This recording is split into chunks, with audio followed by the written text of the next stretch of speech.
Latvijas atzimšanas partijas izdevums Junda. Mūsu lasītāji vēlētos zināt, kāpēc Latvijas komiteja tik maz ir redzama televīzijas ekrānā. No Jirgena kunga atbildes tad drusciņi iepriekš es sapratu, ka nemaz nav griezušies televīzijā.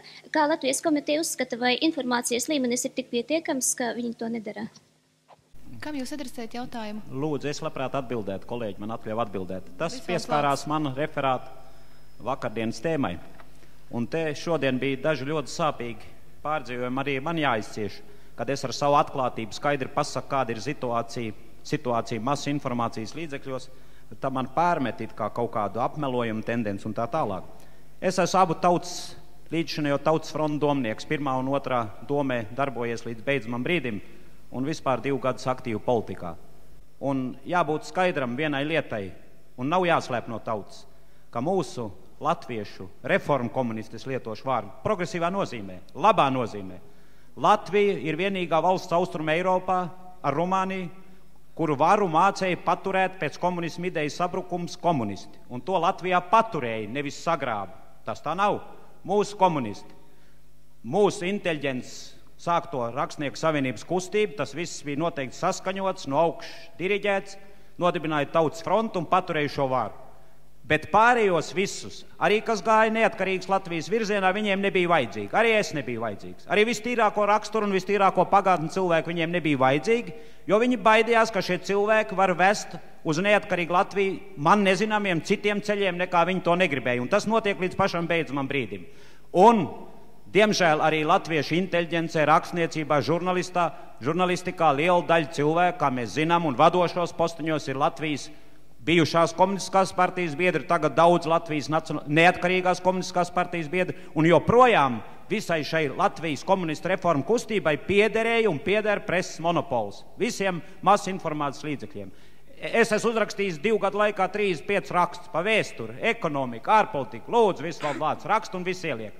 Kā es uzrakstu šos jautājumus pa šiem, es nekur nedabonu iekšā, ieskaitot ļoti progresīvā avīzē kā Atmoda. Arī mums, Latvijas pilsoņu komitejai, ielausties iekšā, radiofonā, televīzijā, presē, tā kā to var Latvijas tautas fronte, mēs taču nedabonām ne 100 daļu tās publicitātes. Nu, kādēļ tas ir? Tādēļ, ka es vēlreiz uzsveru.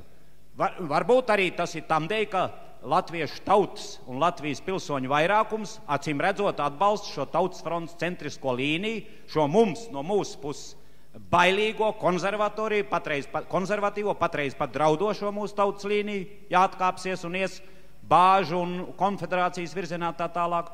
Un mums šo iespēju nedod līdz beidzamam brīdim. Pateikt tieši, kurš nedod un kur ir šie spēki, mēs jau nevaram, mums nav tāda informācija. Paldies! Es papildināšu konkrētāk, ja? Ziemā, vēl pirms kongresa delegātu vēlēšanām, mēs ar oficiālu vēstuli griezāmies pie Latvijas televīzijas un radio raidījuma komitejas priekšsēdētāja Lejas ar lūgumu regulāras pārraides televīzijā nodrošināt regulāru informāciju. Uz to mēs oficiālu atbildi nesaņēmām. Nedēļa pirms pilsoņu kongresa pirmās sesijas mēs griezāmies ar lūgumu kādu vismaz vienu plašāku pārraidi, kaut vai pusstundu, mūsu komiteja, vēl iepriekšēja komiteja, lai varētu informēt sabiedrību par to, kas ir pilsoņu kongress iecerēts un ar kādiem mērķiem tas iecerēts un tā tālāk. Mums pateica, ka šajā nedēļā tas nav iespējams. No sākuma bija runa par 10 minūtēm, pēc tam pateica, ka arī 10 minūtes nav iespējams. Nu, un tā situācija turpinās arī tālāk.